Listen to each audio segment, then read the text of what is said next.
Okay.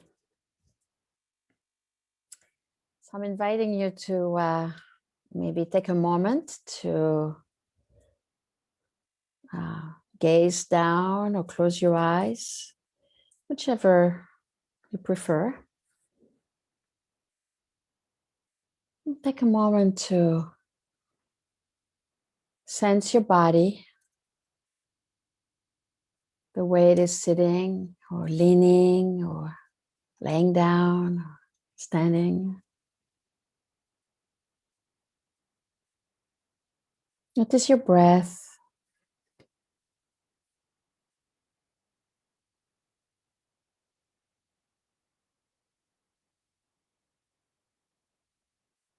And notice the state in which you find yourself. Maybe you're relaxed, maybe you were just rushing from somewhere, maybe you have a lot going on in your life. There's a school, with personal life, family life, relational life. And just notice your state of emotion.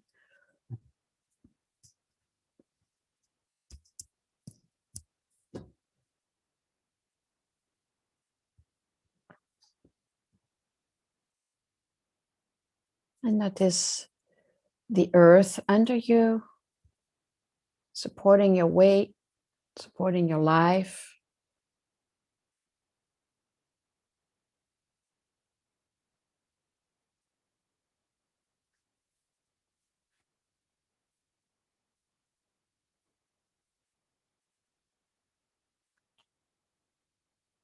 And notice the air around you, enveloping you, surrounding you,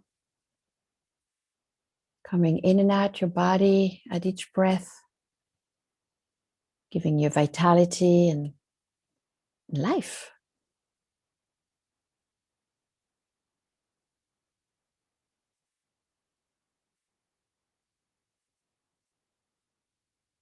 And as we prepare to spend this time together, I also invite you to notice how you prepare yourself to listen, to absorb, to be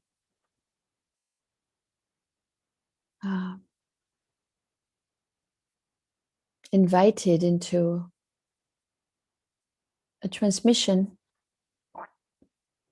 of knowledge, of ideas on a topic that is important to you, that you find yourself curious about, either from personal experiences or from a, intellectual curiosity.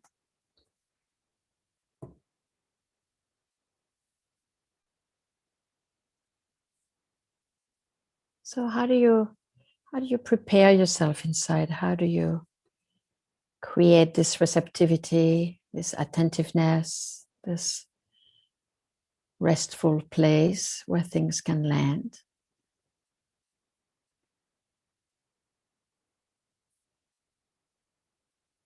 Where you can be attentive to your responses and reaction, to your resonance, to your discernment, to your personal ideas, your personal agreement or disagreement.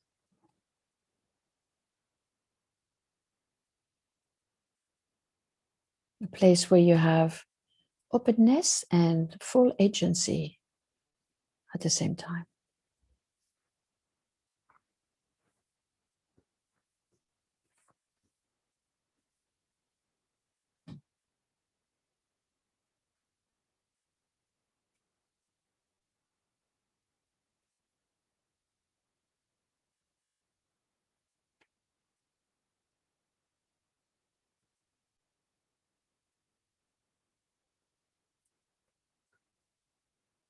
And take your time to take a few deep breaths.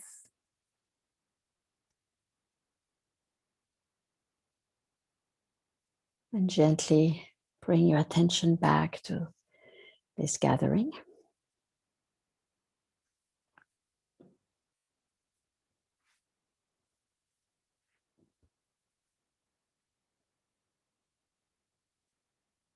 So we're going to spend a segment of time together. I'm excited about it. And I hope this will be stimulating for you and a place of learning. And I want to put something else to elevate my computer, but I don't have anything here. Let's see. I'd like to raise my computer a little more. It's a little low. Okay. That's better. I like to look down on the computer.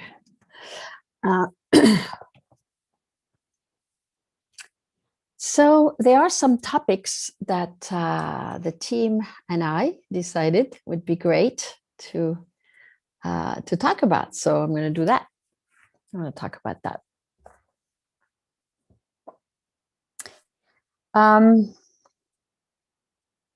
So like the introduction said, I have been involved in this work for many years, and I have been lucky enough to work and study with the indigenous people of the mushroom work in Mexico. Now, there are other places in the world where the mushrooms are practiced. In Nepal, I think there are some traditions. In northern Siberia, there are other traditions of shamans there.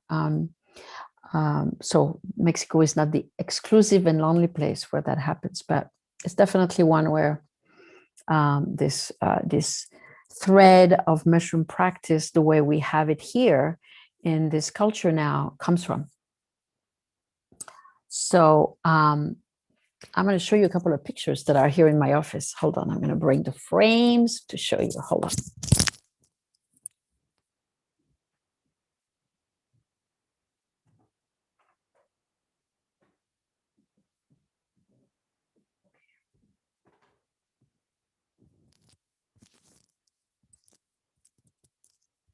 I'm in my San Francisco office, so I have all my things. So I'm going to show you.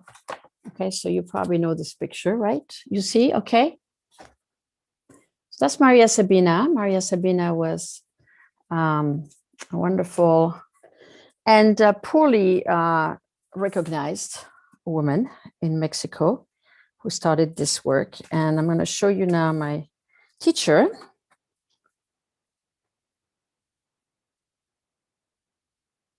This is a picture of Julieta Casimiro, with whom I worked for many years with. This picture was actually taken in Dharamsala, India. We were doing a visit there with a bunch of people. And finally, I want to show you this man that's still alive and still practicing. Another indigenous person from the region. He's older now. This is Tiburcio. Tiburcio is a very powerful healer in the tradition of the mushroom as well. So I like to give a little show and tell. And in the back here, there's a painting of a friend of mine from Mexico as well, an adaptation of Xochipilli, which is the god, the Lord of Flowers. The Lord of Flower is a sculpture of a man during a mushroom journey. It sits in the Museum of Anthropology in Mexico City. And this friend of mine makes a wonderful adaptation of this sculpture, which I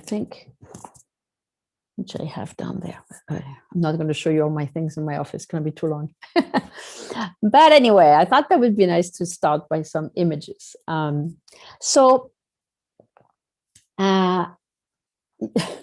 It's a cool office. Yeah, I mean, it's like, well, so, you know, the Mesotec have done this work for so many thousands of years. They don't call it work, they call it ceremonies, they call it a conversation with the divine, and the mushroom being helpful for that. They call it a healing. They call it a healing because they feel like mushroom is reestablishing our health, or establishing our well-being, helps us look at what blocks us, and helps us return to our original well-being, health, flow of energy, flow of the natural world circulating inside our bodies, essentially. So they see the medicine, they see the mushrooms are as a facilitation of health, of restoring health. That's how they see that. It is very much a doctoring for them. It's a medicine. It is a doctoring. So they consider the medicine, the mushrooms, a medication also. I mean, that's kind of funny now that we have all this, companies making medication out of mushrooms or psilocybin. It's not too far from the reality of the Mexican considering the mushroom a healing, a doctoring. The difference is that the Mesotec considered the mushroom a global doctoring. That when you take the mushroom, what happens inside your body and inside your spirit and inside your heart is an entire holistic approach to restoring health. Whereas the way it has been translated today is a treatment for targeted symptoms or a targeted ailment, which is it's losing a lot in translation, so to speak, but it's not entirely false. That's why I'm curious about that, and that's why I'm participating and collaborating with physicians in the actual addressing grief with this method of psilocybin, because I know it works. I know it works, so I'm interested in putting some of my angle and my participation into that scientific study.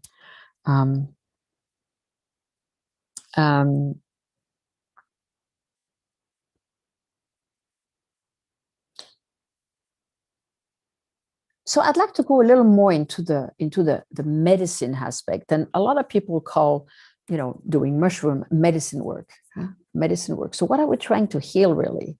Is an interesting question. When we do medicine, what does medicine mean? I mean, when we talk about medicine, it's generally because there's a disease, right? We don't go to the doctor unless we feel something's wrong. So what's interesting with mushroom is that it does, like I said, it does address some specific thing. But what I'd like to suggest here is that we don't have to get sick and then do the doctoring. We can also use the medicine, in this case, the mushroom, as an ongoing preventative, an ongoing, almost like a tune-up. I don't know. It's a little bit minimizing the beauty of the medicine, but it is like, oh, how am I doing? How am I doing deeply inside myself? If I take mushroom, how am I taking it? Of course, in a certain setup and whatever, but also as a way to ongoingly address my sense of health, my sense of well-being. Because there is what we know on the level of the consciousness, and then there is what we don't know, what we don't perceive, the deeper layer. Yeah, exactly. Cleaning up the internal psychological cobwebs. I totally agree with you, Noah. This is great. Absolutely. So we go in and we said, like, what's going on in my deeper unconscious that I'm not aware of? And how do I maintain? How do I maintain my fluidity? How do I maintain my awareness, my connectedness, my deeper sense of who I am? How do I grow? I mean, I still don't know who I am fully. I mean, every time I take the mushroom, I am like, oh, and that, oh, and that, oh, and that memory. Oh, yeah, when I was 22 years old, when I was in school, oh yeah, that was happening. Oh, let me see that again. So there's always stuff. There's never a shortage of stuff to look on a personal level, reminiscing, revisiting, peeling off the layer of the eternal onion, into the self to really look at who am I deeply as a human being, as someone who is trying to participate, as someone who's sharing some of my words of wisdom and knowledge. I mean, how do I refine that? How do I become more and more fully myself so I can speak from a deeper place or more genuine place or more human place, right? So it's not about how do I get good, how do I get better, how do I get on top of my game, or when am I going to be done, or I'm arrived. I don't consider myself arrived. And a lot of the people who are, I personally admire, and my teachers, I've never thought that they were arriving anywhere. It was more like the journey of knowing and healing and growing and cultivating awareness and getting more and more on board of the information that surrounds us and lies within us. So the medicine is the mushrooms are ongoing teachers, ongoing inviters into what we know inside ourselves intrinsically, like what we can remember of our true nature, and then what we can heal, and then what we can learn from the outside that informs our sense of ourselves, our relationship with ourselves, with other people. So there's all kinds of different source of possible growth and healing that happens when we are communing with this medicine and exploring who we are and how we ongoingly grow. So that's one aspect of the psilocybin. It's interesting to see how the translation, as I was saying, how the translation now has been, orienting towards, okay, so how is psilocybin good for depression? How is it good for anxiety? Now, how is it good for grief? Or that's, there are different studies with this. How is it good for end of life? There's a lot of stuff going on in Canada that have to do with end of life,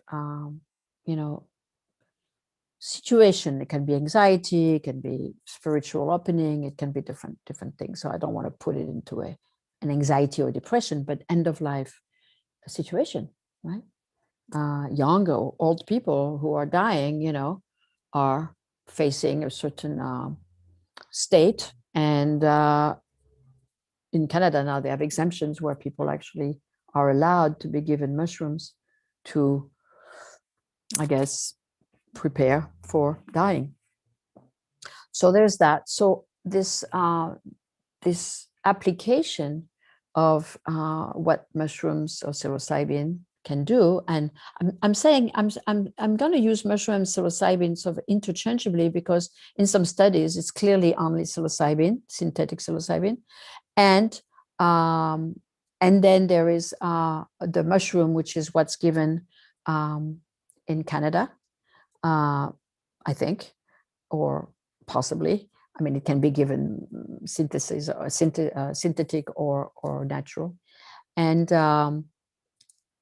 in the studies that are done in the United States right now, it's exclusively with synthesized psilocybin because of the dosage and the exact measurement for those applications here in this country right now. That will change in Oregon, as you know, and that's another story. But there is also this application of mushroom and psilocybin in Oregon, which in this case is not so much about what is it treating, although that too, but what is it addressing as a personal curiosity, as a spiritual opening, as a life transition place. So yeah, there's a lot of development going on in the United States. And I just saw on the chat box the California Senate bill to decriminalize here too, which is the first step towards legalizing, like in Oregon. And they're very much looking how Oregon is doing. I mean, the steps towards creating the same system in California is in motion right now. And I'm involved in Oregon with the initiative. I was on the board of the initiative, and now I'm on the board of the sort of a curriculum to train the facilitators in Oregon. So I'm quite updated with what's going on there, and I'm glad, and it's very exciting. And it's very promising because there's a possibility of people accessing this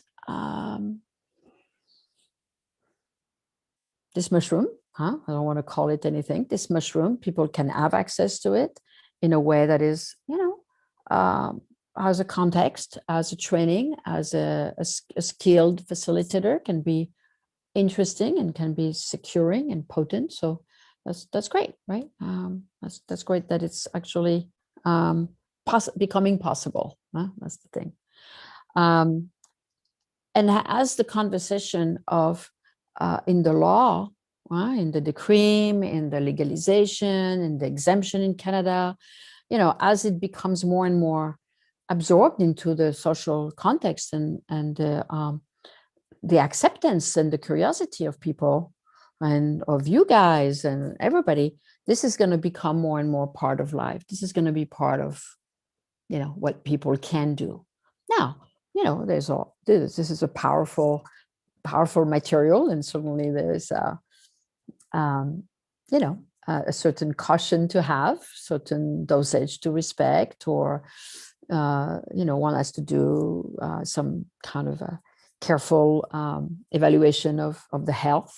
Some situations can be dangerous for people with heart condition, or some people who are on some meds can be contraindication. So there is, we want to be careful. We, meaning we, the psychedelic movement, at large, don't represent that per se, but I mean, certainly involved. We don't want to make sure that there's not going to be a crackdown on usage, or that the decree movement would be somehow, touched or reversed for some reason, or there would be another, crackdown on drugs like there was in the 70s, because that is not impossible. That is not impossible if there were some abuse or some misuse or some accidents or some things that were not done well.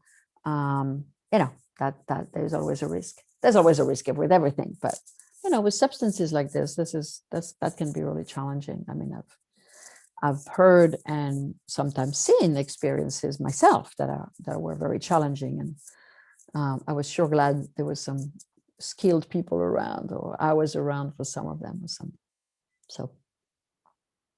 So my contact with the Mesotec, returning to that a little bit here. Well, I found the Mesotec, in when was it? In 1999, I think I was invited to go to the village there, to the little town where Huautla de Jimenez, where the mushroom, with Maria Sabina and Julieta and my friend Tiburcio were all there. Maria Sabina was dead since 85, I think she passed away. That was the town. And so I got there, and, Julieta somehow welcomed me. I was introduced to her through a friend of hers who introduced me to her. Essentially, I would never have found her if I was just going there, on a whim, just to seek a teacher. I don't know how that would have been, but anyway, it didn't happen that way.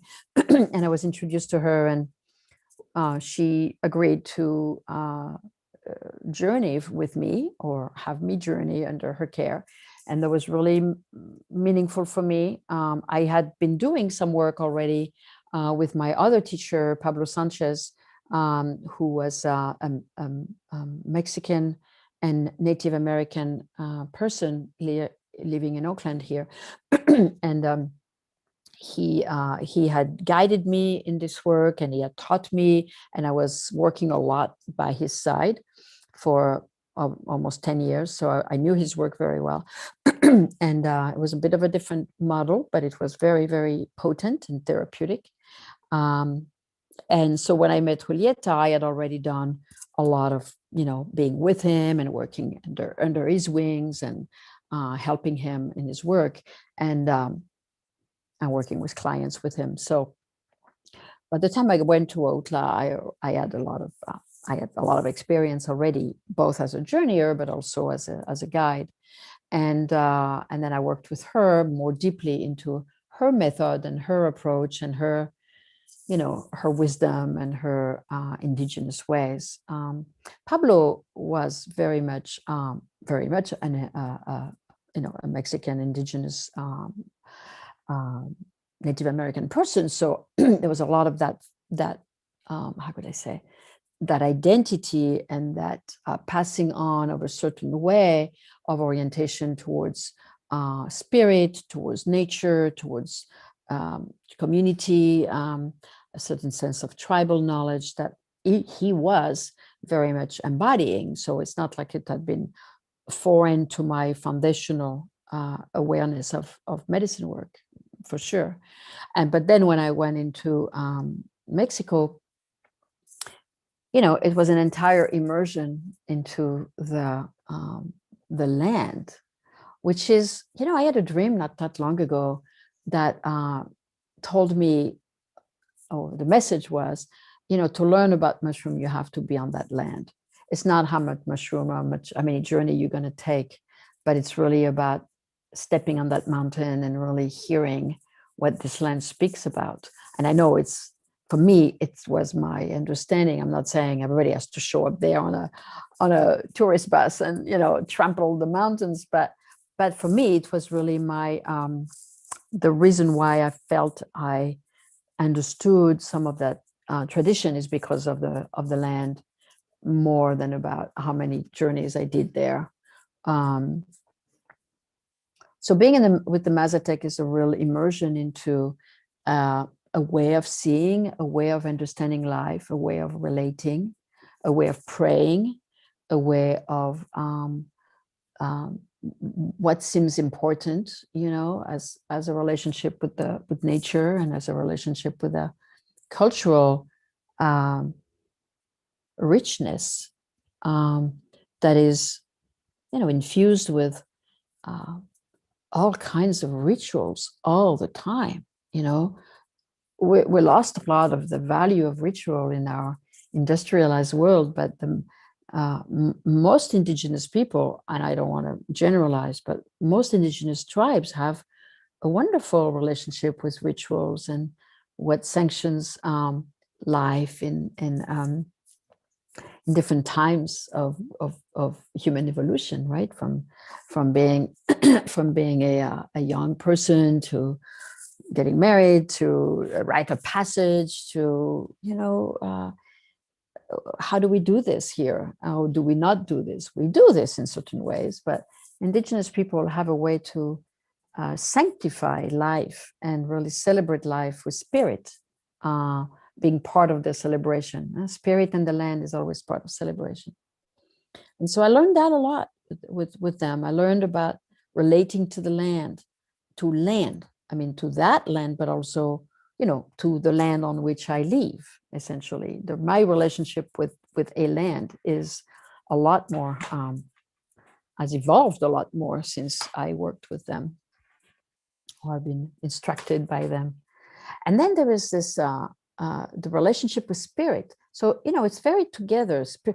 Relationship with the land and the relationship with spirit in indigenous, in the Mesotec indigenous culture is very interwoven, because for them, the land is the spirit and the spirit is in the land. It's not something separated. So the rituals that they conduct have to do with spirits of a certain mountain and spirit of the river and the spirit of the caves and the waterfalls and spirit of that area, and everything has a name and everything has an identity. And so they relate to the actual spirit connection of a certain place.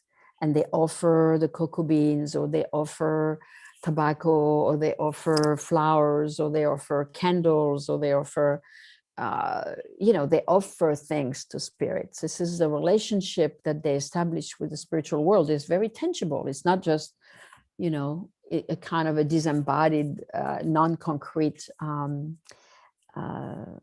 way of expressing itself. And I really found that very kind of a daily practice. It's part of what goes on there. It's not something rare or we're going to have a big celebration. I mean, they have that too, but it's like this ongoing daily way of life. You celebrate lives, you celebrate spirit, you celebrate, sorry, there's noise somewhere. You celebrate spirit, you celebrate lives, you celebrate your relationship with land, you constantly activate and cultivate this presence, which is not a presence outside. It ends up, of course, being a presence inside yourself that supports you, that is part of your wholeness. So for me, that was really important to have that, that being certain.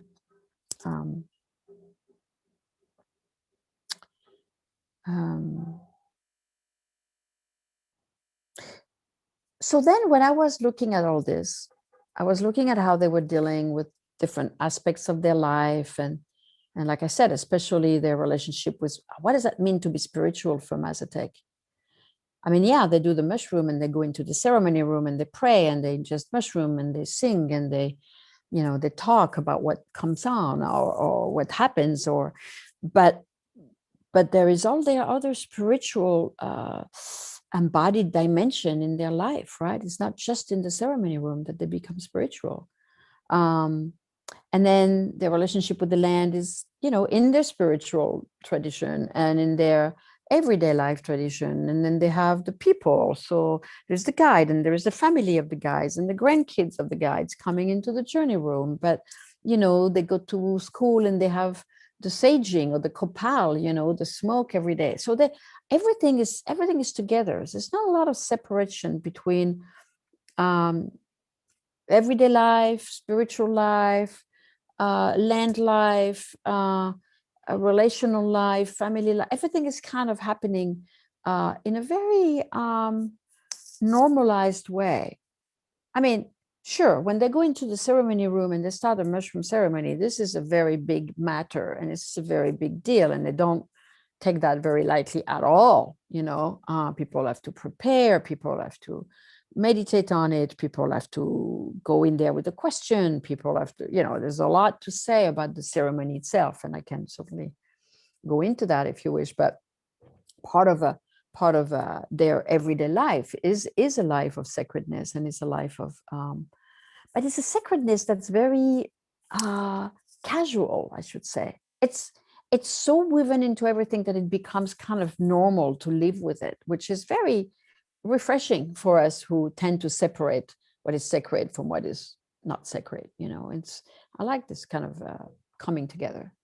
And so in my observing of that, and in my attempt to bring some weaving into weaving from that indigenous way of the Mesotec, the way I perceived it. And again, I'm just me perceiving from my lens that tradition. So I'm not saying someone else could do something very different, right? But from my perception into my world of, I'm a Western therapist. I studied, I got a master's degree. I studied with, my mind, and I did a lot of somatic work, but I grew up, in Paris. I'm not exactly from a little village on the mountain, and so how do I bring that together? How do I reconcile or weave together this indigenous way, which is on one hand very different, on the other hand sort of ringing true? So it's not like it's a foreign concept completely. So how do I make that ringing true visible and accessible to people? So this has been kind of my work to translate. Orietta used to call me her translator, which was sort of the interpreter. She said, "You'll be the interpreter of this." And so I've taken that sort of with great honor, and as an attempt to do my best with that. I'm not sure, how all that lands, but I'm not pretending to translate the Mesotec tradition, because that's something I barely understand. It's so foreign, right, to my background. But what I came out of is creating a model that would reflect the different aspects of human life, a sort of a roadmap. You know, we are in the West or in the North, or however we look at it, how in the more industrialized world, we're looking at systems. We like systems, we like maps, we like things being organized and being, systems. Huh? So how are things relating to each other?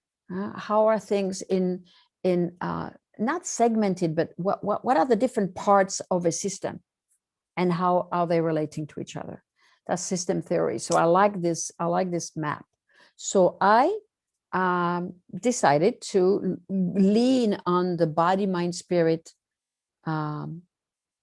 existing model, which was very much integrated in the field of psychology, in the field of sociology, awareness, and all.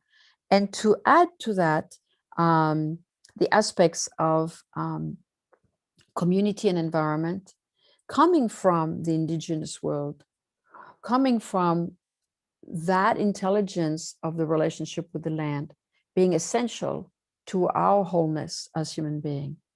And then that importance of the, I'll call it respectfully, and I don't mean to borrow a word, but like the tribal feeling, the collective feeling, the togetherness feeling, right? Transposing that into our modern world, into what we do as community. We in our language more here we call that community, my community. Well, who is my community? We don't say my tribe, because that's a word that's mostly sort of associated and rightfully so appropriated by Indigenous First Nation people. But you know, when we colloquially and affectionately say this is my tribe, meaning this is where I belong, this is a people that think like me or act like me, or I feel I have a similar angle or a similar interest, or I feel I belong there, right? So we affectionately borrow that word of tribe to associate with a certain sense of belonging. So I call it the community. I prefer the community as a way to be more respectful of that languaging. And so this two external additional aspect of body, mind, spirit, and then community and environment create the holistic way in which we can look at all these different aspects of the human experience relating to each other. Yeah? And so that feels to me of a holistic model. That feels like this is the entirety of a human experience.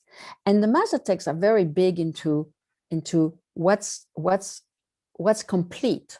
Huh? They don't, like I said earlier, they don't think as the mushroom treating one illness. Huh? They don't think of the mushroom going for something specific. I mean, even though there is certainly a focus of work within a journey, but the mushroom is there to address the whole person. So who is the whole person? Huh? And when we talk about the whole person, we really talk about who is this person in relation to the land. For them, that's very important. Huh? Who is this person in relation to their family? Who is their ancestors? That's the question they ask. Where you come from? Who's your grandfather, grandmother? Where did they live? Who were they? You know, how are they? Your great grandfather, the people you are not alive anymore, maybe. But where were they? Where was their life? How is their blood or line or thread or vein still flowing through you? Huh? And how are they assisting you? How they're supporting you, even from the other side? Because the Mesotec believes that the other side is very much a support of this side. That's why the relationship with the Day of the Dead and all the ceremony that they do on the Day of the Dead is so important for them, because they consider the dead people very much a support and in alliance with our lives as a life being. In fact, when they do mushroom journey, they call the name of the ancestors by name. They call their name. And they call their name so the ancestors can come and help us and help. Maria Sabina is always called in the journey, or my teacher's teacher is always called in a journey, because now that they passed, and now I call my teacher, She passed too, but I called my teacher to help me. So the ancestors of my parents, my blood parents, as well as my teachers who taught me this, are always part of my support system, essentially. So a Mesotec consider like your tribe, your belonging, your thread of family, as well as where are your roots? What lands? In what land are your roots? What is the mountain or the land or the desert or the seashore that is your land? So that felt important to me to create that model that I talk about in my book, that I call the holistic model, because it becomes a sort of an attempt in translating the way the Mesotec feel about the wholeness of the system, while distinguishing the different parts of that system in a way that is easier, or maybe with an easier orientation for us, the people with a bit of a different mentality that appreciate more a map, an organized map to orient ourselves. And the other thing about this holistic model that I created is the qualities of this holistic model, because it's not just enough to have the parts, but the way we relate to these parts is as important as the parts themselves. So the holistic model quality, I call them, the three qualities are wisdom, creativity, and love. And that's so that's also a translation from the Mesotec language or the orientation towards life. And for the Mesotec, wisdom is what one has gone through and what lesson one has drawn out of an experience. So wisdom is not just an intellectual process, although that too, right? But it's also what I've gone through and what I've learned through my life. I've learned to,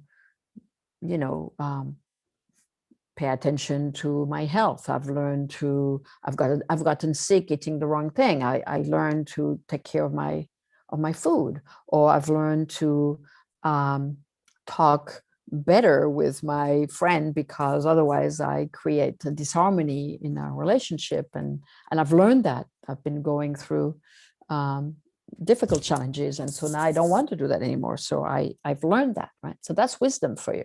So wisdom is like learning from experience. Of course, the wisdom in our Western world is also very much connected with knowledge, which means we read about things. You read about what psychedelics do in the brain, and that helps orient your choices and understand how you engage with an experience if you wish to. So the knowledge and the direct experience are blended together to create wisdom. So wisdom is a big piece of the holistic model, because that's clarity. That's what Maria Sabina used to call clarity.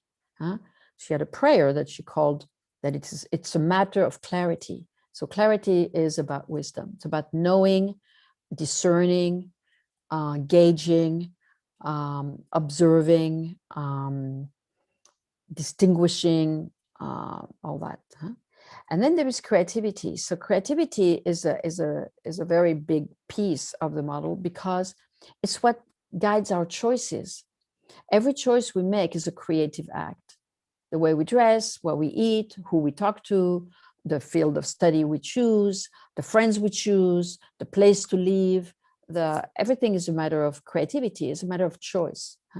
We create our life, we create our relationship, we create our studies, we create a job, we create relationships with a partner, with family members. So creativity is acting on decision. So you make a decision, you have a feeling, something's wrong, I get clarity through my wisdom, and I'm going to make a decision. And I'm going to make a choice. I'm going to change something. And that's creativity. So that's a big piece of the model. And the Mesotec believe if you know something and you don't do something, then you haven't learned it. So creativity is a big acting on an insight. So the Mesotec believe if you do a journey and you're shown something about yourself and you don't act on it, then you haven't learned it. Then your wisdom has not really landed. Or you refuse to accept the wisdom that was shown to you in your journey. And so then, why do you go to the mushroom to get some wisdom to not act on it? Right? So the creativity is the action, the continuation of an insight into action, into life. So creativity. And the third is love. Why? Because, well, love is it's a complicated word, certainly, but it's really the way we can be with ourselves the most fruitfully, really. If you beat yourself up for having done something wrong, it's not going to lead you very well, very, very far. It can lead you to some accountability, some wisdom. You can reflect on what you did wrong, and it's certainly valid to learn from mistake and realize I don't want to do that anymore. That was not really, and you can feel bad, you can feel remorse, you can feel regret towards yourself, towards other people. Yeah, it's totally valid. And then ultimately you have to shift and to support yourself to do better. And that is a piece that has to do with love. And the place of forgiveness or compassion or support is the core of the psychedelic work, really. So, some tradition might talk about it differently than love, but the Mesotec talk about that work as a work of love, as a work of care. Maria Sabina used to call it tenderness. Yeah? She didn't say love, she said tenderness. So, you have clarity, you have creativity, and you have tenderness. And those are the three big tenets of what constitute transformation, what constitute the translation of what my version of this translation between what the Mesotec consider into a model that is useful, hopefully. And then there is there's the 5 aspect, the 3 qualities, and then on top there is what we call being, or what we can call consciousness with a big C, right? Big C, meaning everything, the energy that we are, the ultimate transcendence, or the belonging to the cosmic energy beyond this life here. And so that's that's what the book is called, Consciousness Medicine, because the medicine we do is really to remember the consciousness that we are. Yeah, that is not that is love. Like you say, no, it's love, and it's the eternal thing. It's what exists or is in essence beyond everything we identify with. So the consciousness, what we call pure being, is what is always there no matter what happens. So it's a big holder. It's a holder. It's a huge, diffused, but yet a container for everything we are and everything we do. So that model was my attempt to translate all this. And I feel, I did that model some years ago. I wrote about it in my book a lot because I found that it was really useful to prepare for an experience, to read an experience through the lens of the model, and to integrate the experience through the lens of the model. So that becomes pertinent for me through these different phases of what constitute a psychedelic experience. And it's pertinent because it also adheres to what the Mesotec really consider a respectful and fruitful mushroom journey. So for me, it felt like, okay, I'm making sense of this.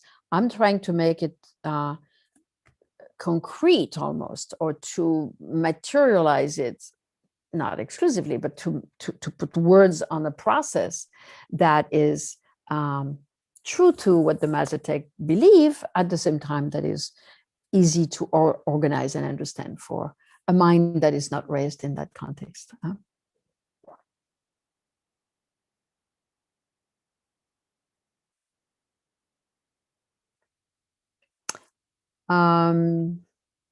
Okay.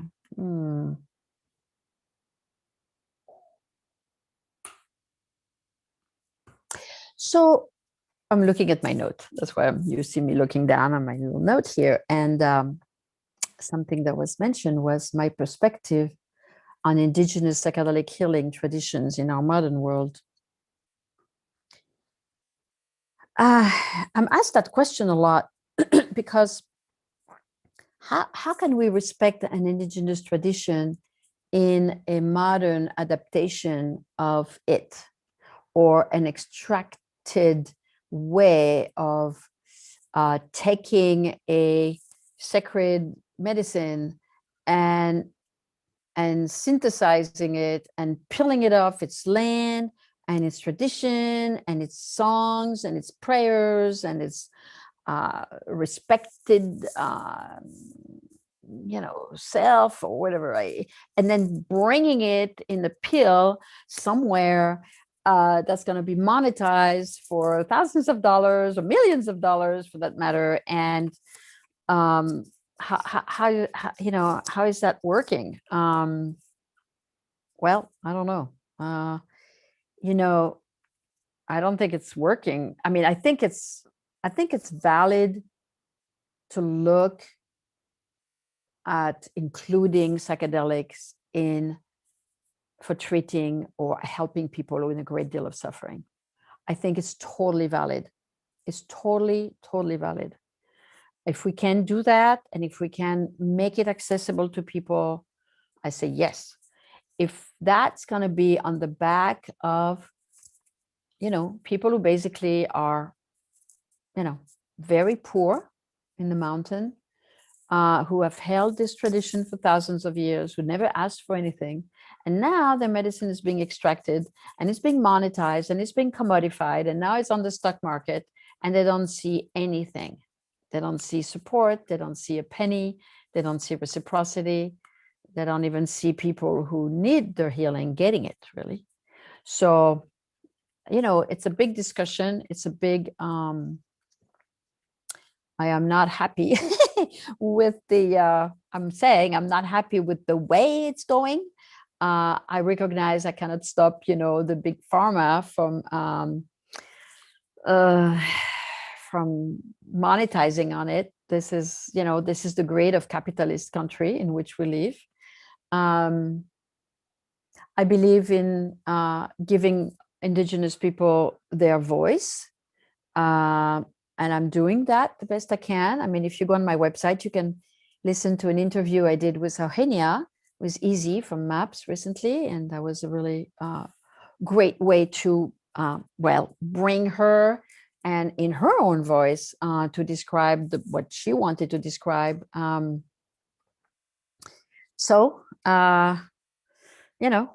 moving forward trying to make sure that indigenous voices are included in this conversation of psychedelics, that people with knowledge of their ancestors can really share that in a way that that is respectful and respected.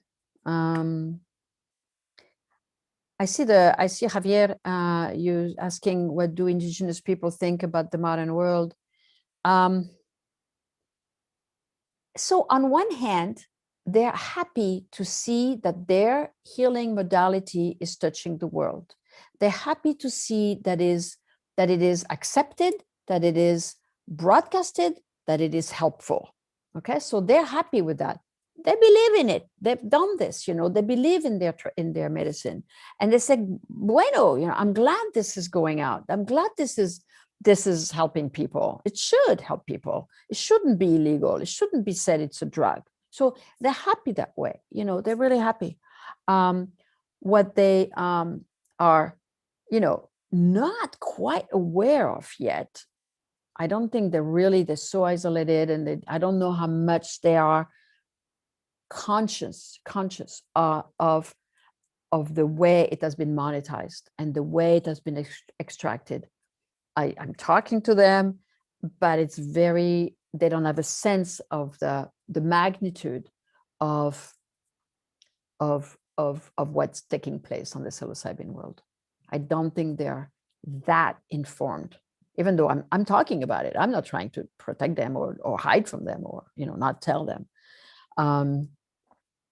So this is a conversation we're having, and we're, some people in the field of psychedelic, we are starting to really want to organize a reciprocity fund, an official nonprofit for the psilocybin tradition. At least I can speak of that, and bringing reciprocity or paying it forward, which is another way this can be really benefiting other communities who otherwise don't have access to this approach. And that's true for training, that's true for access, that's true for access and training, right? So the reciprocity fund would sort of be used both to give back to the Mesotec, of course, on education, on preservation of language, preservation of culture, teaching the new generation the art and the craft of ceremonial use of mushroom, which they do anyway, but that kind of gets a little diffused. So that would be nice to create something really, like the way they want to organize it. I'm not going to organize it, but provide the support for that to happen and the tradition to survive and preserve. And then also, like I said, making sure that there's a fund for the access to mushroom experiences being available to people who want to be guided, be going to Oregon to a guide to do something. Then they could go there, no matter where they're from, or no matter if they have money or no money or whatever, that this would be accessible. So that's very much the part of the use of this funding. But to continue your question, Javier, I went a bit on a tangent here, and I want to say that, but my understanding is that the Mesotec, or my experience with that, or talking with them, is that they're really glad we are adapting or getting inspired by their rituals and their tradition. They prefer that if we do a ceremony with mushroom, they prefer that we make an altar. They prefer that we don't have rock and roll music with it. They prefer that we create an intentionality. They prefer that we have a guide sitting there to keep us safe. They prefer that we put candles at the altar. They're fine with this. They want us to learn from them. They want us to do the right thing with the mushroom. And so borrowing from their tradition has not been a problem for them. Of course, I don't say I'm doing Copal because, this is my thing and I invented it and this is my personal tradition. I say, this is a tradition of the Mesotec. And I'm grateful that they passed that on to me. So for me, the permission I've had, right, or the blessing I've had, and that I can continue to pass on to people who show respect for the tradition, is totally valid. It's totally valid.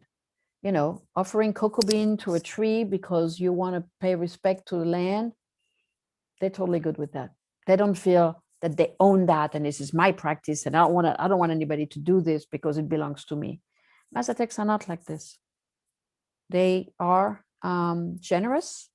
They are teaching. They want people to learn and do the right way with the medicine. So they're happy with. I think it's what's wrong, and it's wrong with any culture, is to claim something that's not yours.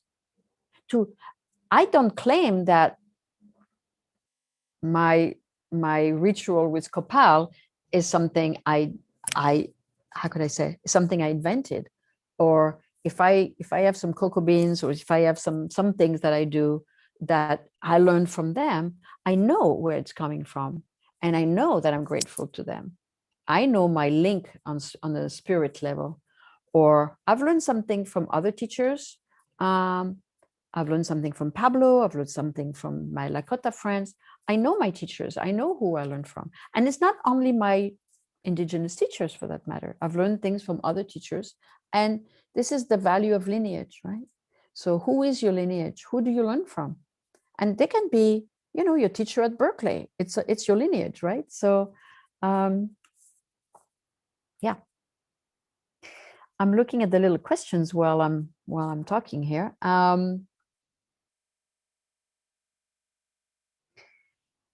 What is taking place in the psilocybin world right now with respect to monetization and commodification by big pharma? Well, there are some companies who are synthesizing psilocybin, who are patenting aspects of the molecule and are claiming ownership of it. Not much, thank God, yet. It's a greed of the capitalist movement or society, or, the big pharma is on, Compass is on, as you all know. I just sent an email to the founder yesterday, or 2 days ago, in fact, because he's trying to patent the style of furniture, as you know. That the Compass is trying to patent the fact that a room in which psilocybin therapy happens have to have soft furniture. So I emailed the guy and I said, you gotta be kidding me. Tell me this is a joke. You are being the embarrassment of the psychedelic community. You're being the shadow, evil side of everything psychedelic should not be, I mean, it's horrible. So,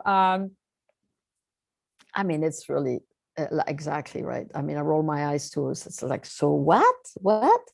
Patenting the patenting the muted color of the room. It's bad. It's bad, and it's kind of an aberration, and it's so absurd that, they cannot patent anything. They cannot patent a furniture line, for God's sake. I don't think they can control that. Yeah, the Vice article, very good, Johnny. Thank you for that. Definitely read that, and I was immediately emailing the Compass founder because anyway. But I saw something else. So anyway, the point is that in the community right now, in the psychedelic community that I'm gladly part of, in terms of languaging and communicating and research and people trying to do the right thing and respectful, and people of color, and accessibility, all this language that I'm very, very much part of the conversation. We are making our voice strong and united so we can present a different communication, a different value, different mission, different ethics. And this is what we can do. This is what we can do.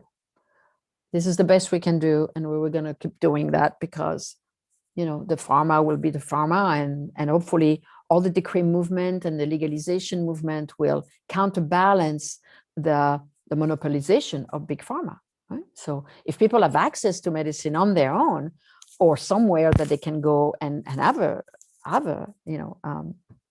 the thing, then that would be great.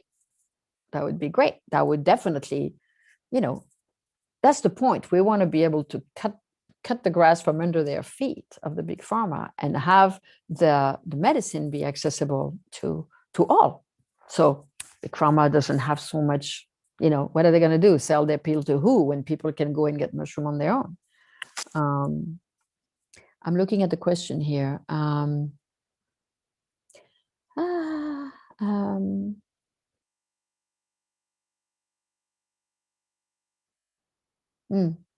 Well, from V, go there.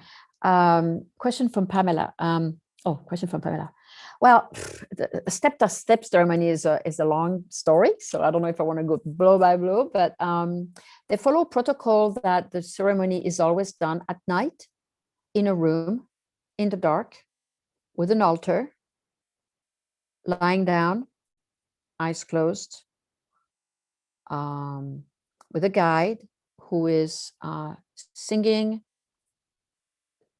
holding silence, praying, or talking with the mushroom, or talking with the divine, or talking with whatever, the earth. And that's the context in which the ceremony happens. The mushrooms are served once at the beginning. The fresh mushrooms, they're served with cocoa beans and honey. And they are, some people take a second plate of mushrooms. The mushroom ceremony are generally done in the summer during the rainy season between June and September. June, some summer. Sometimes some mushrooms are also available in the February time, and there is a little rain again, although the weather is cold, so there's less mushroom then. So yeah, it's mostly in the summer. Mm-hmm.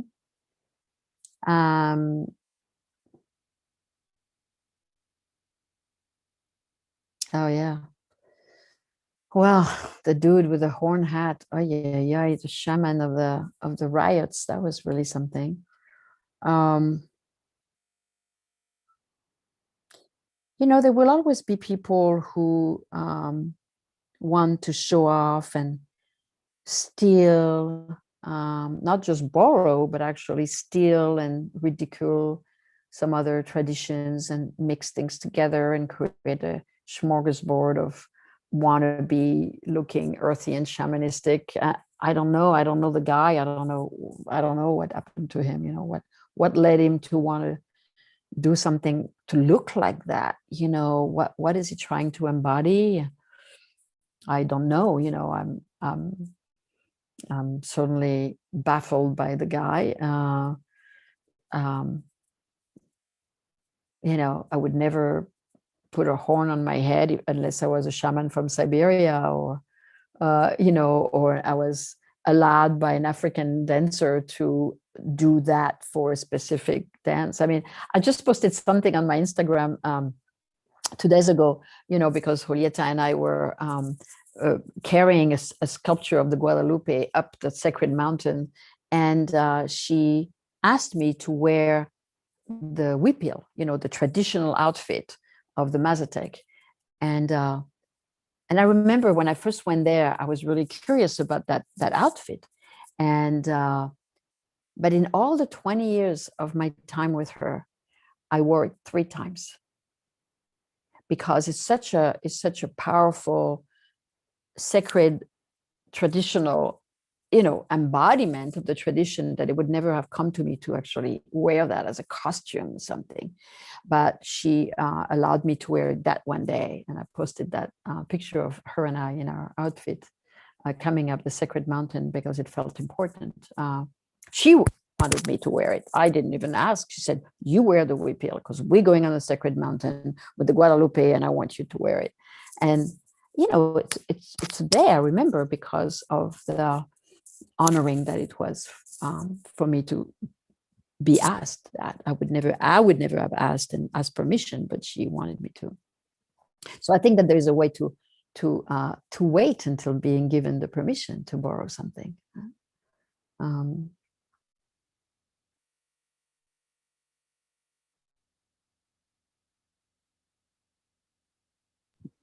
Let's see. So right now, my work with mushrooms. Okay, so I work with mushroom when I go to Mexico, because my work with mushroom is complicated here. I am going to next week. I'm going to Jamaica to lead a retreat, actually, with mushrooms, because they're legal there. So I'm going to Jamaica to lead a retreat for parents who have lost a child to overdose or suicide. And so I'm going there for that. So I do that, and I go to Mexico and I take some people, or I'm going to be working in Canada any moment now. COVID has been a little tricky, to travel. and I'm going to be training people in Oregon as well.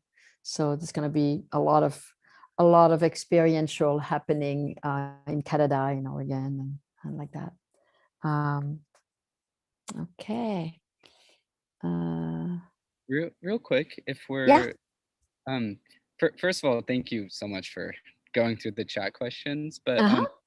I was wondering, before we keep going through all of the other chat ones, if it would be Uh-huh. possible for Mike and Christian to ask their questions that they prepared in advance of this Of week. course. Of course. Of course. Of course.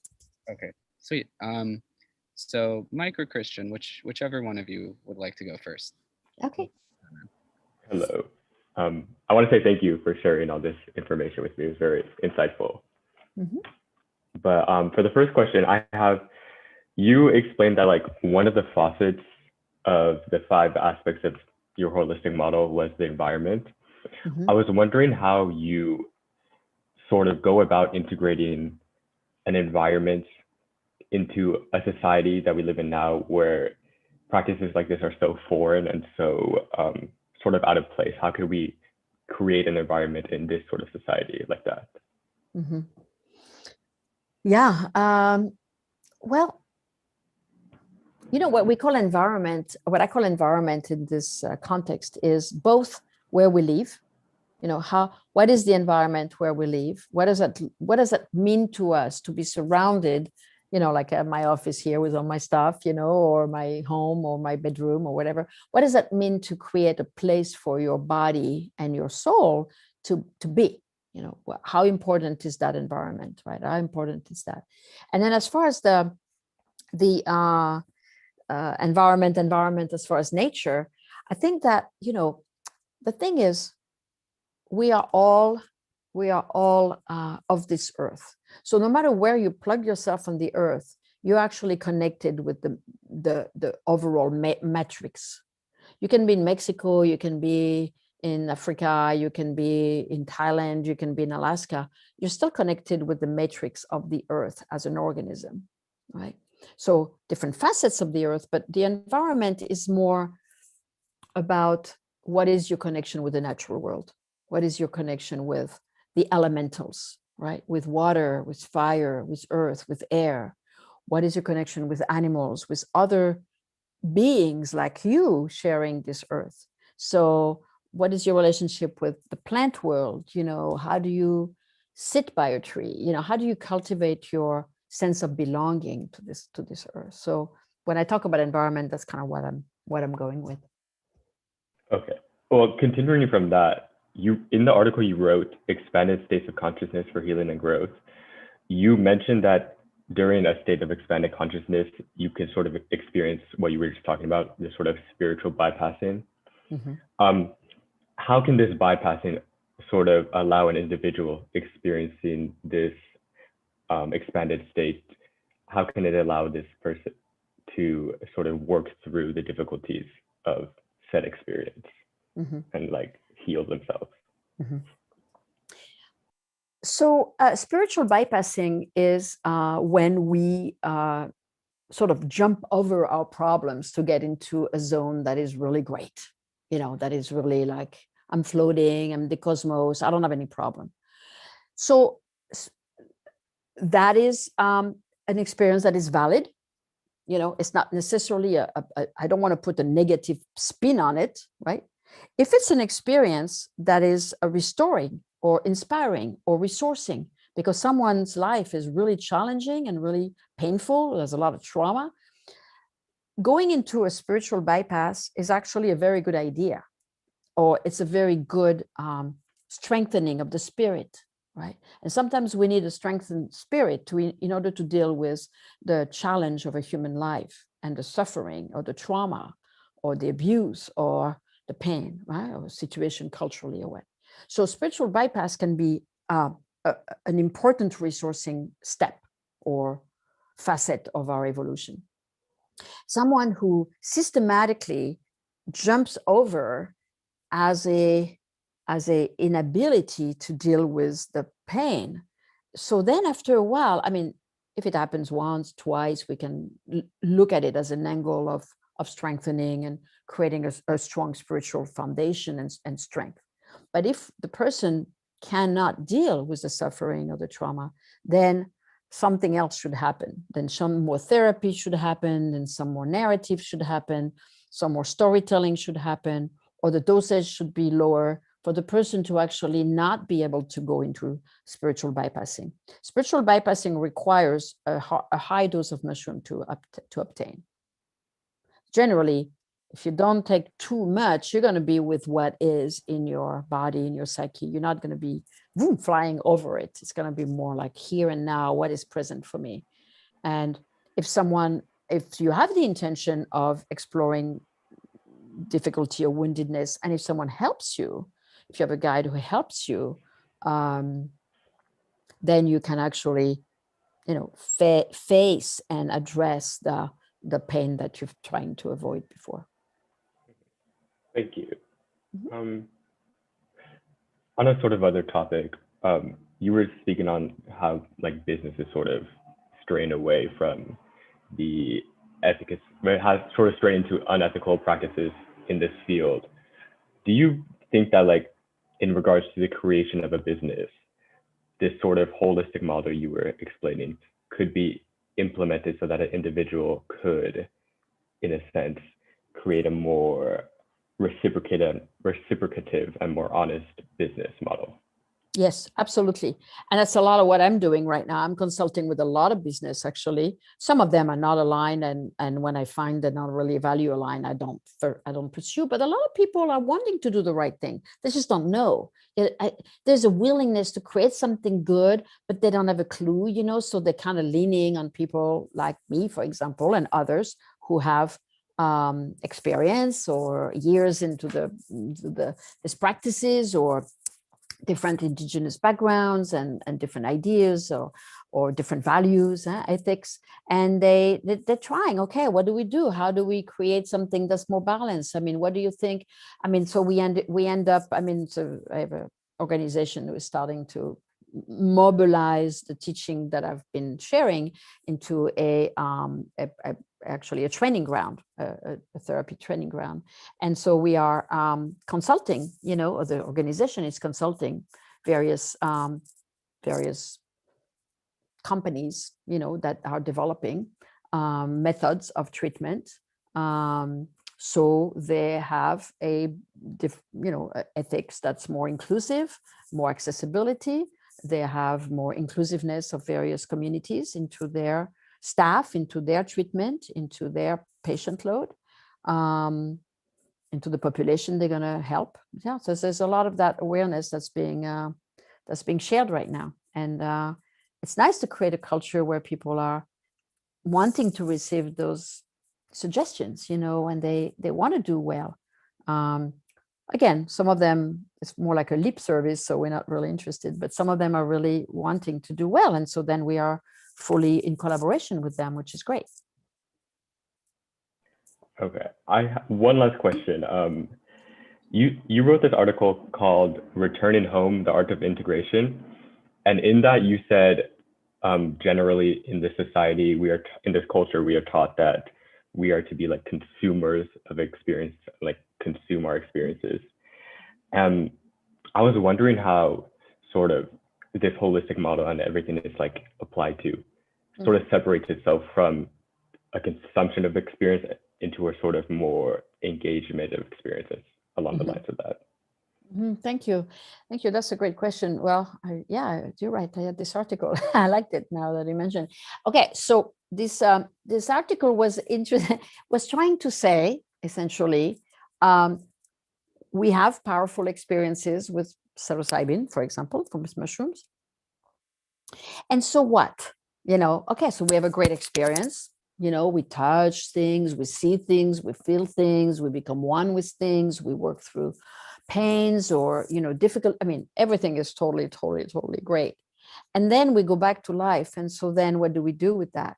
How do we change or evolve or grow or better ourselves or become actually more compassionate or more discerning or more self-nourishing or more stable or more curious? So the goal for me, the goal of doing this explorations, these journeys, has been certainly, I had stuff to work with, to work on. So yeah, there was a sense of, I'm really wanting to look at this or look at that, and then whatever else. And then the mushroom kind of took me into these different territories, right?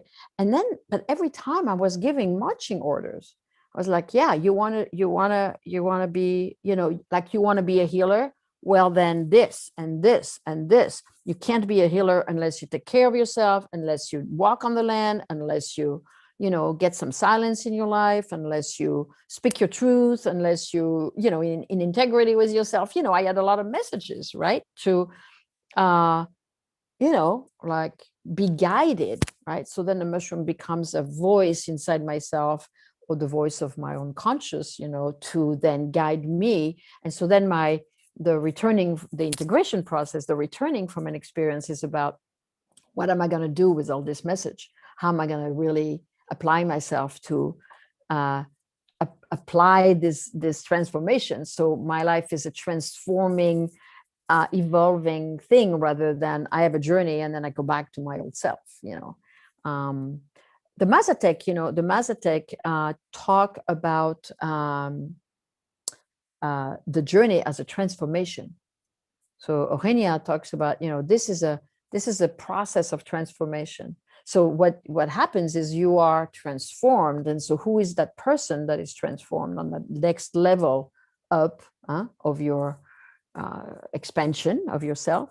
And so that is who now runs the life and does life, right? And so you want that to be reflective of the transformation that has happened. Thank you. Thank you so much. Yeah. Thank you. Yeah. Also, first of all, Christian, thank you. And Chris also had a question. Chris, do you want to ask it?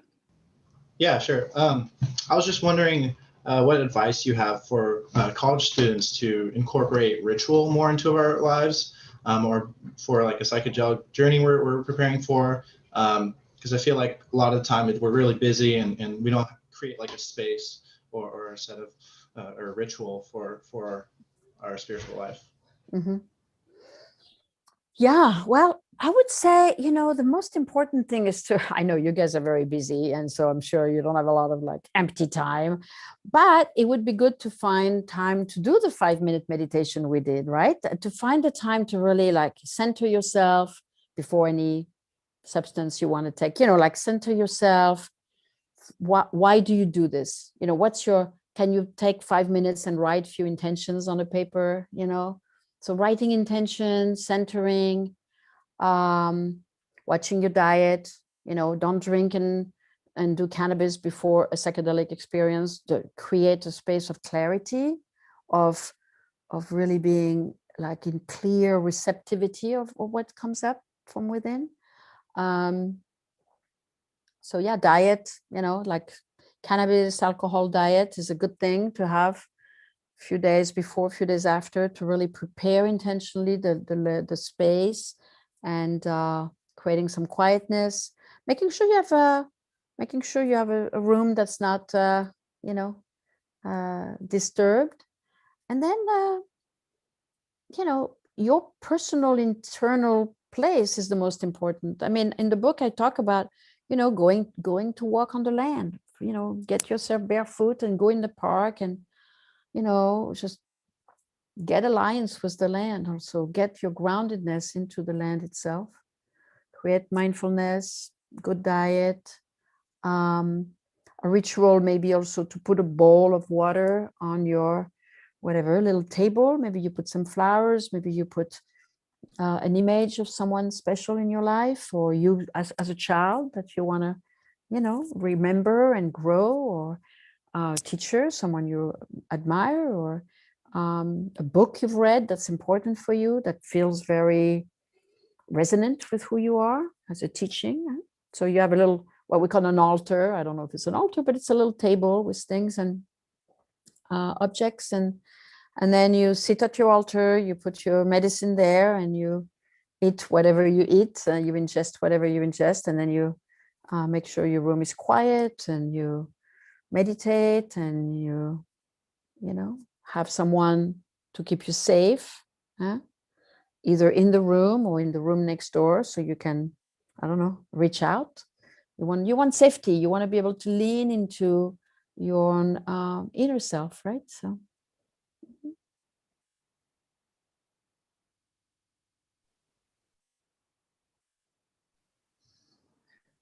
Cool. Chris, is there anything else you want to add? No, that's great. Thank you so much. Thank you, Chris. Thank you.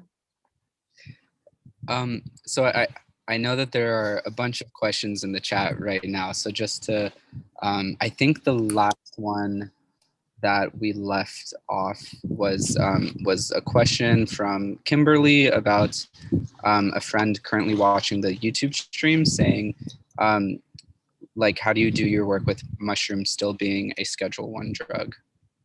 Yeah, that's what I said. Well, right now, I mean, you know, right now, if you guys want to do mushrooms, you are essentially breaking the law and doing something illegal, unless you're in a place where it's decriminalized and you have the right to have a small amount and possess and consume. So you want to be mindful where that happens for you. Is Berkeley a decrim already? Berkeley is decrim, right? Not yet, but it's in the works. Okay. So, you know, if you're in a place where mushrooms or other natural substances are decriminalized, then you are, I think, you know, I don't want to say you're safe, but you're less likely to be criminalized. Yeah, Oakland is decriminalized. Yeah. So you have to kind of, you know, Santa Cruz, Chicago, Ann Arbor. A lot of people are decriminalized, right? Which is great. Oregon is decriminalized completely as a state. Yeah. DC, yeah, exactly. So, you know, I mean, you know, depending on where you are, if you find a place where it's decriminalized, at least you are running less risks to, you know, to be prosecuted intensely. I don't think they would care that much if you have one journey for yourself. I mean, I'm not trying to push you to do anything, but you know, you want to be safe, you know, from a legal point of view, of course, because that can be very dangerous. I mean, the conversation is different, you know, the practice is different now, and I don't think, you know, there's a high level of risk, but I would want to be really careful. So for me, you know, I've been kind of waiting patiently to do something. You know, like I said, I'm going next week. I'm going to be doing a lot of that. So supporting people. Yeah. And going to Mexico in the summer again. And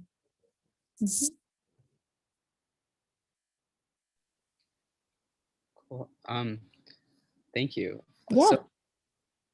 So, okay, I hope it's all right that the question topics are all over the place, but I think that they're all really... No problem. No, I get that. And I want to say, yeah, you're right. Javier, you know, you're asking about the cannabis and alcohol.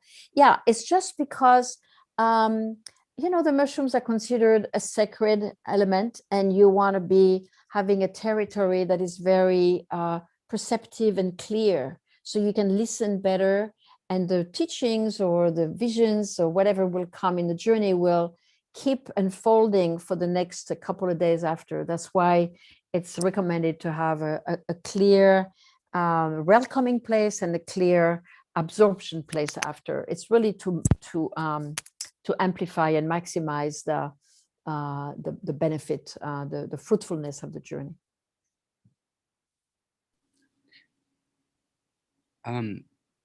Cool.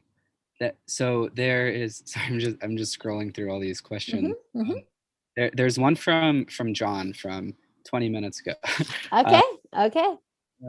Are there concerns about environmental or climate impacts on the growth of mushrooms in nature, or are they robust and plentiful to find? Well, I think they've been.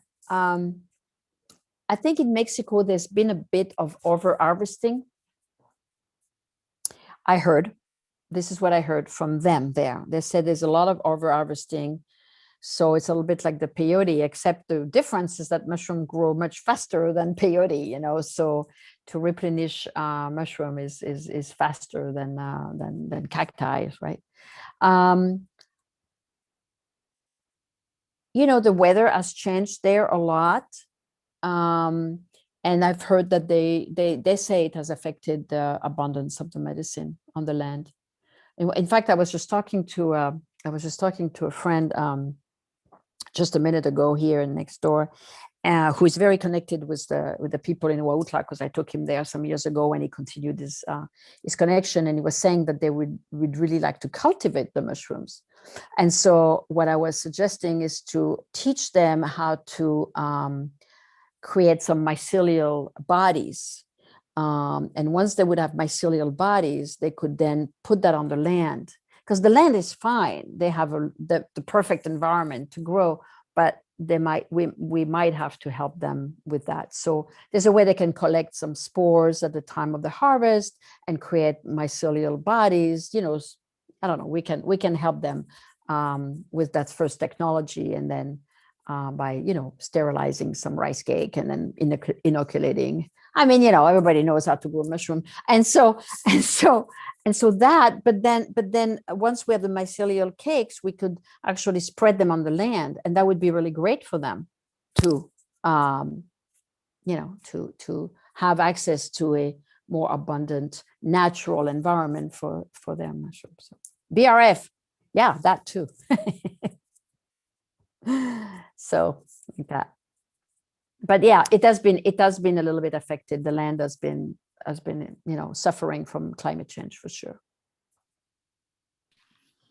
There's a somewhat related question from I'm trying to find from Andy. Also, Nicole, I see your question. I think it's good, but this one is related. From Andy saying, do you have any experience working with synthetic psilocybin? And if so, have you noticed any differences between the synthesized product and the organism? Mm-hmm. Could we be missing a part of the experience by not using the whole organism? Mm-hmm. Yes, I think it's different. I definitely, for me, it's a little bit like taking LSD. It's synthetic. It doesn't have the earth body. It doesn't have the flesh. It doesn't have it's not simpatico with my body the way organic mushrooms, full mushrooms are. And of course, in talking more with Paul Stamets and all, we're in great conversation, him and I, and then he has a whole thing about the rest of the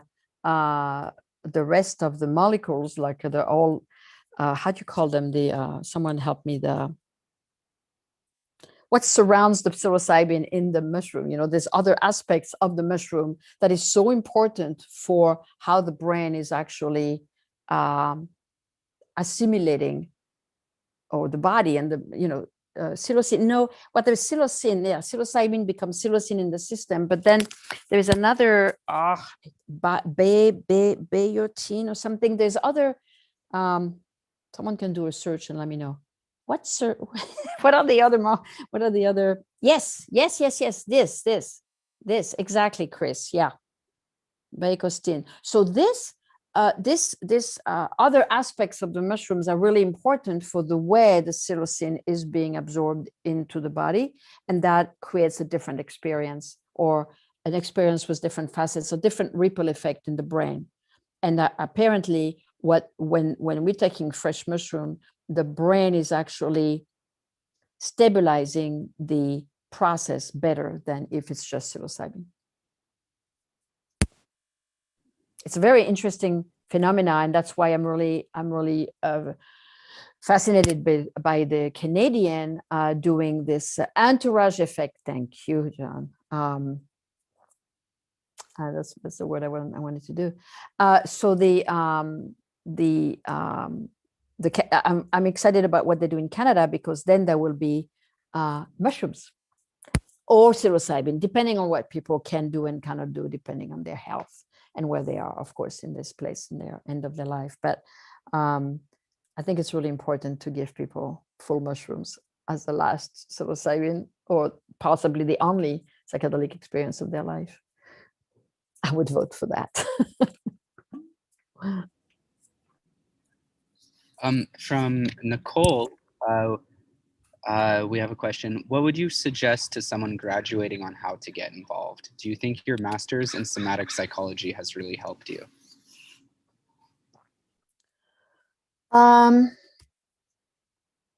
Well, it has helped me a lot.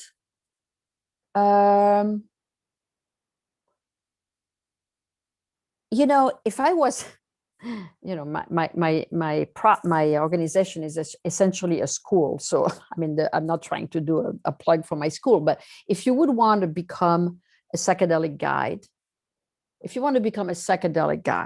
that's something that you want to do. You can go a few directions. You can go the medical route, right? You can become a researcher, become a physician and do research. You can become a licensed psychologist, psychotherapist, and be able to be trained with MAPS or USONA for the moment, and have access to research protocols set up in different organizations and hospitals and clinics. You can train with us. You can then take a training in psychology, and you can look at centerforcm.com. This is my organization, centerforcm.com. It's a center that basically trains people into the psychological field by, very good professors, actually, very high level faculty, and then creating a psychedelic training after. So that trains you and grooms you to become a psychedelic guide. Now, right now, there's no legal way to be a psychedelic guide. We're clear with that, right? Unless you're in Oregon and you are getting a license in Oregon to, sorry. Oh, there you go, Center for CM. Okay, great. Thank you. If you're in Oregon and you want to become a psychedelic guide, then you can do that if you live in Oregon. You can go through the training we will offer. My center will do a training in Oregon because we're one of the outfits that's going to train people, and we're going to be the Center for CM will actually be supervising the facilitators for a year or two, because we have a lot of people that are well trained already. Like that. So you can do that. The community now, the large community, doesn't have the possibility to dispense journeys because it's illegal. But since everything is really about to burst everywhere, we're preparing psychedelic guides essentially now, because in a couple of years or 3 years, everything will be legalized. And then the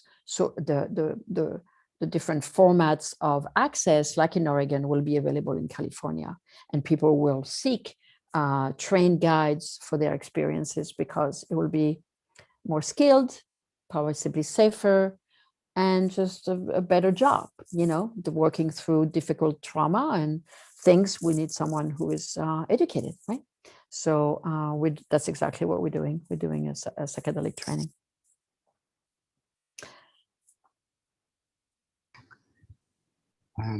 The next question.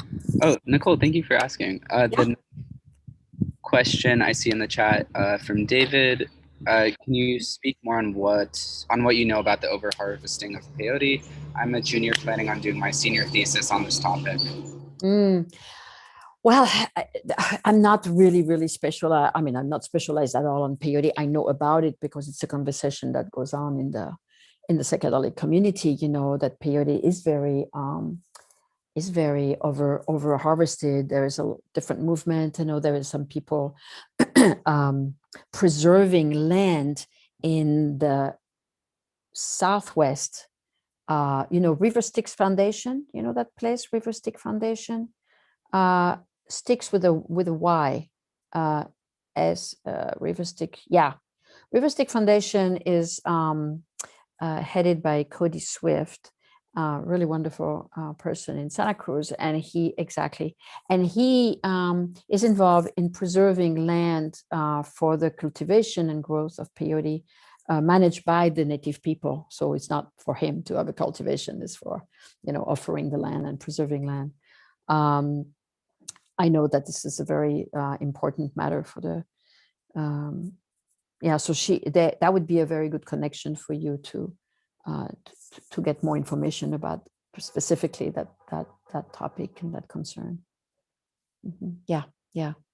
And they could orient you, David, to other people who are in the field of. There is a woman, Dawn. I was talking to her recently. She's a Native American church peyote holder, and she was talking about that because there was a little bit of a situation with Decream Oakland, because there was there was a bit of a dialogue between different people in Decream and Dawn, but I forgot her last name anyway. The other thing, David, would be to look into the Native American church leaders and ask them what their Native American church. I guess there must be some way to connect with people of that organization and what they think about over cultivating or over harvesting. Sorry.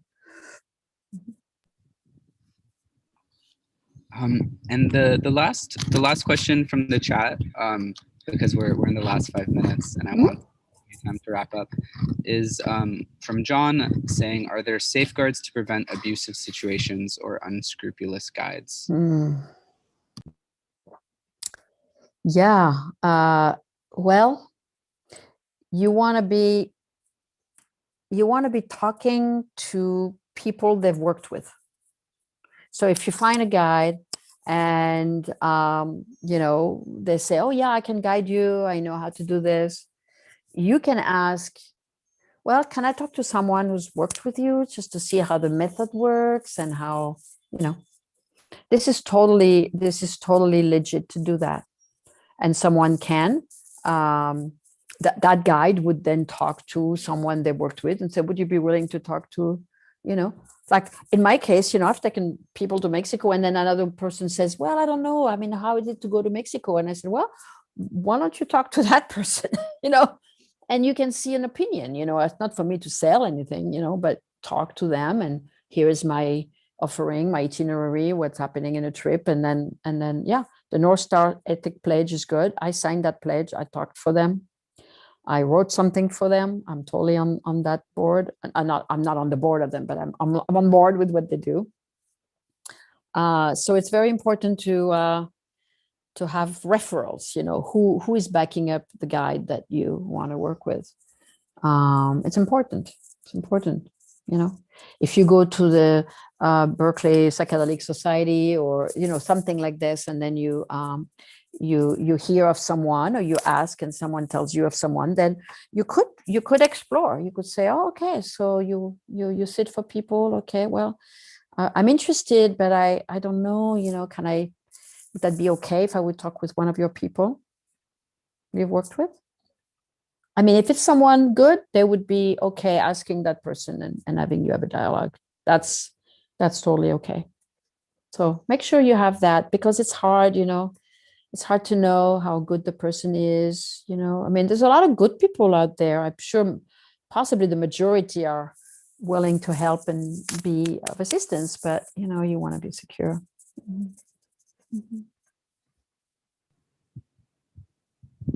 So now, because we have 3 minutes left, is there anything else that you would like to speak about that we haven't yet touched on? No, I remember last time you asked me this question, and I'm going to come with the same answer because I think it's because I think that you guys, I mean, right, you're in Berkeley, you're starting your study path, and maybe not all of you, but I imagine, right? This is an undergraduate program, or you graduate. So yeah, it's undergraduate. So you guys are just like right there in the starting block of your life, your future, participation into what's going on. And if the psychedelic field interests you, you're in a good spot here. You're in a good company here, and you're in a good phase of what's going on in the world. And your ethic and your mentality and your inclusiveness and your diversity, priority is really, really what's going to carve the culture of your generation in the field. And I'm really glad, because my generation, or even the one after, probably, right there, was not very inclusive. There was not a lot of diversity, racial diversity. It was not very. It hasn't been very much a priority. It's still a problem, but I think you can create a culture that's a lot more adamant and a lot more conditional, in a good way, of how this is rolled out, and who is included, and how everybody's included. So you can create a culture around psychedelics that's a lot better than what it has been so far. And I'm really hoping you move forward with it, and keep yourself safe, keep yourself with meaningful experiences, and choose your people safely. And I think you're going to be voices for something very meaningful. And you have good elders. You have some of us, some solid elders to lean on. So go ahead. There's a lot of people that are holding a very wonderful intention and ethics, and so you have support. We didn't have a lot of support. When I started, there was nobody.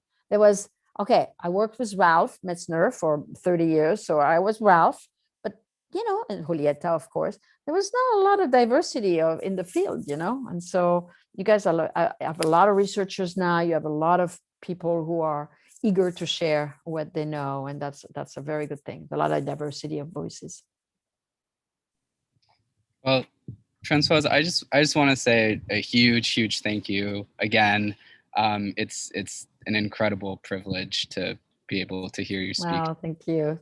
Well, it's a great pleasure for me to support you guys and contribute to be a voice in your psychedelic education. So it's great. Thank you. Yeah, so inspiring, grounding. Great. All right. Take good care, everybody. Bye-bye. Dylan, can you stop the stream?